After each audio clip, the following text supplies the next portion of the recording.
If I won the lottery, I'd start a bougie-ass cow company. These cows would be so bougie and pimpin' that people would pay to come and just look at them. They'd be walking around eating the finest grasses and licking salt and stuff, just running free on all my land.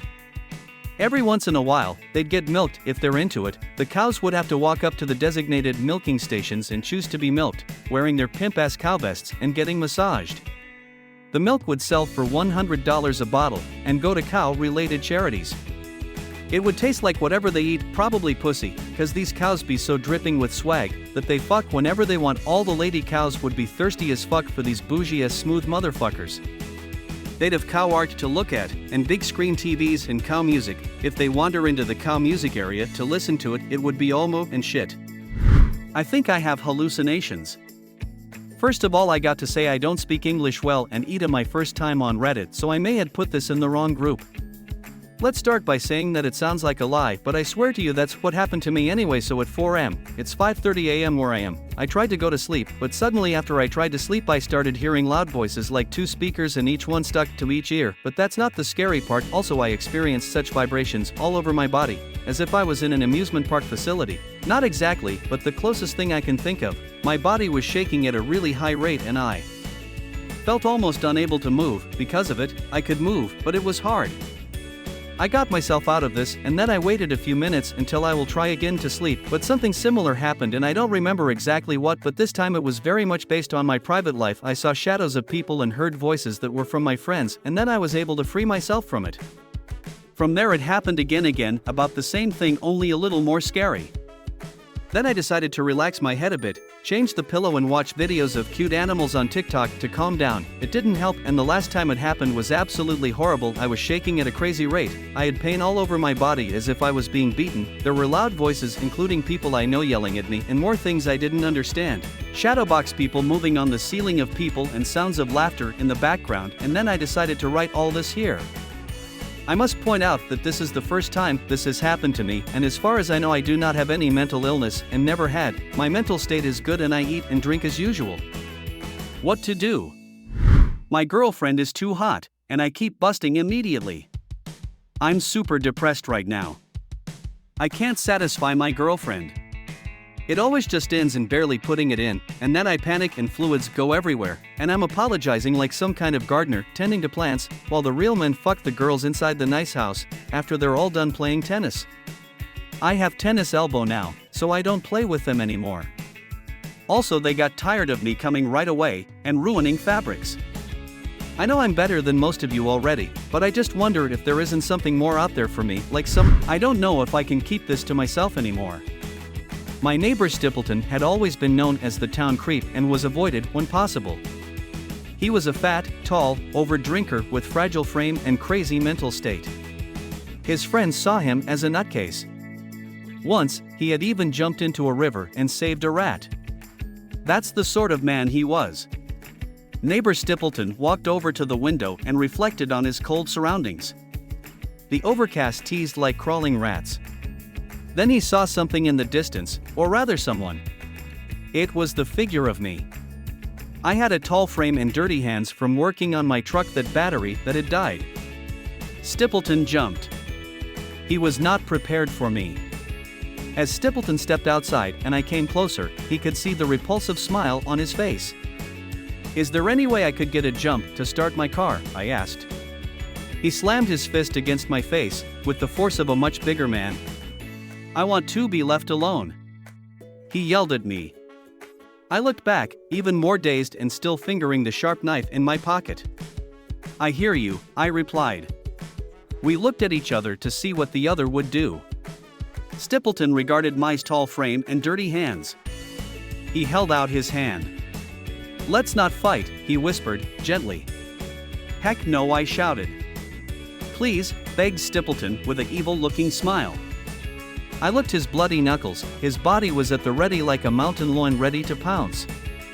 I then pulled the knife from my pocket, lunging forward to get the upper hand in the fight. He bit my arm as I stabbed him. This was the most painful thing that I have ever experienced, and I couldn't hold on to the knife. At this point I knew I was fucked, so I tried to run back to my truck where my brother was. Stapleton was right behind me all the way up the hill. He had my knife at this point. Thankfully, when I got up the hill, my brother had heard me shouting and had his pistol out.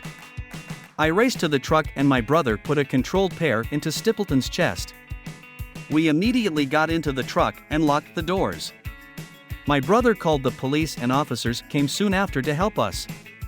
That was in the summer of my junior year of high school, and I will never be the same. My dream girl was taken away by a manipulator. So I'm a male, 16, and she was female, 15. We were 15 and 14 at the time, and were in the same grade. This girl was and is incredible. She was everything I had dreamed of. Beautiful green eyes, long brown hair, most beautiful smile in the world. She was incredibly talented and smart, and I was pretty sure she was into me. We talked every day for hours and hours, and we found out we had a lot in common with one another. Played the same instruments, liked the same music, etc. She's in show choir and I'm in indoor percussion, to which I started learning more and more, and show choir, and her the same about indoor. This girl has an older sister, 15, which is important to the story in a way. She's a lot like my dream girl, but quieter and shorter. Anyways, my dream girl and her sister were inseparable, but her sister had a male interest which soon became her boyfriend, 18, we will call him Brody. However, my dream girl started looking up to Brody a lot. I noticed my dream girl, her sister, and Brody start getting into groups during our study hall hour and talking, laughing, and looking at me. January 20th, 2022, I received a message from my dream girl that she did not want to be in my life anymore. My entire world had been taken from me, and I knew who did it. Brody. Fucking Brody. I went home and cried. I cried until I threw up. I cried, tears trickled with blood because I was so devastated. I knew nothing I could do would bring her back into my life. I didn't want to pressure her or make her uncomfortable, so I didn't respond to the message. Fast forward a couple of weeks, Brody and my dream girl's sister break up. With how close my dream girl and sister were, you'd think they'd support each other, right? No. Dream girl stayed with Brody and left her sister in the dust, but it wasn't my dream girl's fault. She had been lied to. Brody had destroyed her sister and led my dream girl to believe that her sister had hurt him. I find all this out through a separate couple friends. Anyways, Brody and my dream girl start talking until people were questioning if they were in a relationship or not. Months pass and I find out a week before a huge trip that Brody had been physically abusive to my dream girl, which violently pissed me off. I have severe anger issues and a rather large physique, so I can become scary. This trip happens, and Brody starts to mess with my dream girl's little sister, 13, during the trip too, while manipulating my dream girl. Her little sister tells me, and I lose it. I burst through a set of doors and scream, "Where the fuck is Brody?" And everyone goes silent. I get escorted out of the building, and he finds out this happens. He starts laughing. I've never been more angry in my entire life. That was the end of him for a little bit, until a couple weeks ago. I'm in pep band and play baritone. He is a graduated senior at this point, but for some reason decides to show up to our band and play for us. My dream girl and her sisters participate in pep band and are all having panic attacks from him just being there. At this point, I'm very angry. I call my brother, 18, and he comes and picks me up. There's another game on Tuesday and he's still here. If he shows up, things are going to get physical. Brody did things to my dream girl, such as inappropriately talking about her body, inappropriately trying to touch her, inappropriately succeeding to touch her, emotionally manipulating her, getting her to touch him whenever possible. Brody did things to my dream girl's sister, such as gave her an eating disorder, did not give her the choice to say no in some circumstances, constant fits of puking, trust issues, a long-running fear of men. I found all that out from them personally. Funny story. Today the most funniest thing happened to me. It's 3:40 a.m. and I left my room to use my parents' bathroom, as my bathroom has some real bad smell for some reason and I can't figure it out what is it. The room was pitch black and I tried to move forward to open the bathroom door. Instead of feeling a door, I felt something rather rough, spongy surface right at the exact door position. I shouted, and then suddenly I heard a loud noise back as a person who tries to kick ghosts out of a house, or someone you call a bir babat at Durga in Muslim community, which is not like my parents' voice. In my mind I was thinking, is it a ghost, thief, or something supernatural? I was shit scared and shouted. I hear someone from the bed shouted, female voice, which was not like my mother's voice too. I shouted once again. I ran out of the room and kept shouting. Suddenly my father comes running towards me from the hall, and he's like just woke, so he's running towards me and losing balance, caught my hand firmly and asked what happened. My mother was also shouting behind him asking what happened, which scared me even more, and I pushed my dad a little away. I said someone is in the bathroom. Then I remembered my father and mother were sleeping in the hall as my grandparents came to visit us, and I actually touched my grandfather's chest and got shit scared. He went to the bathroom with no lights on as he do not know the switches for it. The female voice was my grandmother.